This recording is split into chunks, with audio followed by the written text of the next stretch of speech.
You know, there's been a bunch of architects working on with this town.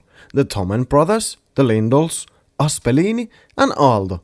They wanted to make a real idyllic society where you can find everything you need. Like the Koivulas over there.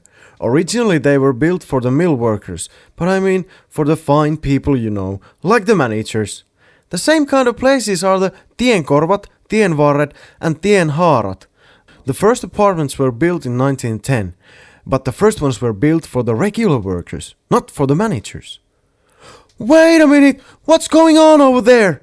Good afternoon. What are you doing? Are you looking for the ring too? Afternoon, Ville. A ring? No. What have you been up to? I've been telling some stories. Is that your lunch bag? Mm-hmm.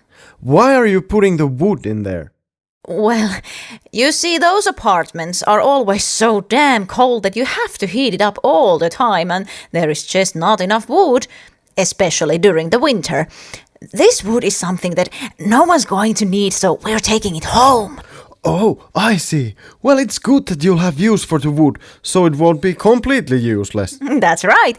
But shouldn't you be at school at this time, Ville? Oh, my holy bucket. Of course I should. It was so fun to play with these people that I completely forgot. Oh, I bet the teacher's going to be really angry. We're in a hurry. Come on!